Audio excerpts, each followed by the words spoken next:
Thank you, Chairman Wenstrup and Ranking Member Ruiz, for holding today's hearing. First and foremost, let's make it clear that Congress does, in fact, have the authority over and oversight of executive agencies. HHS exists because Congress created it and continues to fund it. Therefore, investigating this agency and others and analyzing the manner in which they carry out United States policy during a pandemic is paramount to the mission of this select subcommittee. The establishment of this select subcommittee is in direct response to pandemic-era policies and the gross mishandlings of them by unelected bureaucrats across those various agencies. When those policies had adverse or harmful repercussions on the American public, it became the responsibility of this body to seek accountability. When agencies like HHS refuse to cooperate with requests from Congress, you are not only insulting this institution, you are insulting and disrespecting the American people. When agencies like HHS continuously express a wanton disregard for the authority of this Congress, it further degrades what it means to have an open and a transparent government. We cannot begin to move forward for the American people until we have a clear place to start. As the elected public servants, we are beholden to the American people. It is the responsibility of this select subcommittee to investigate, to learn, and to further establish a path forward when agencies refuse to comply. By doing this, you have set an unacceptable standard for what might follow. The American people want and the American people deserve answers from this subcommittee and from executive agencies, and they deserve to know what we intend to do to safeguard our nation and protect our citizens from the next global and public health emergency. And it's not just this COVID Select Subcommittee that HHS has been stonewalling.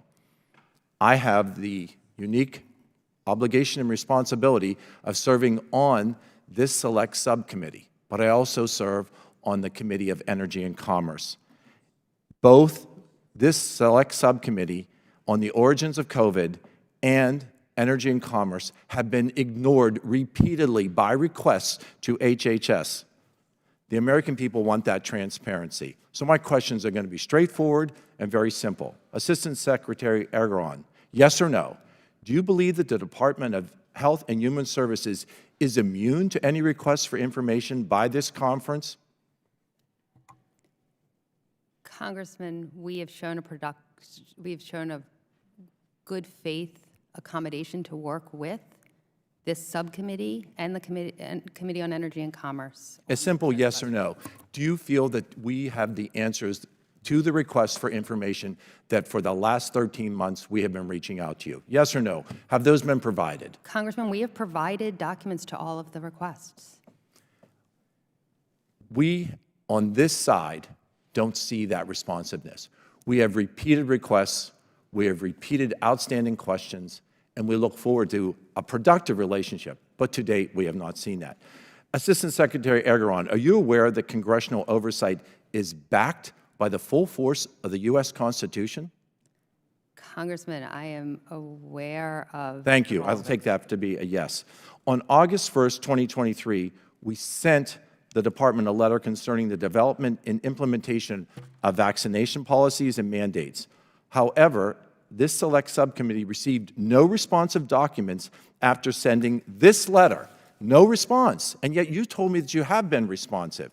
Is there a reason why this information has not yet been produced to this select subcommittee on the origins of the COVID virus? Congressman, the August 1st letter, I believe, on vaccine mandates went to the Center for Medicare and Medicaid Services. We did provide a response, and if it is a priority for the subcommittee, I am happy to continue to work with you and work with the staff. I look for the ability for that work to be initiated. I look for that ability for that work to be developed, because to date, we feel that that stonewalling has occurred on the select subcommittee. And from my position on energy and commerce, I feel that as well. I feel that there needs to be an open dialogue, but HHS has not provided us with that. We look for that stonewalling to end. With that, my time has expired. Mr. Chairman, I yield back.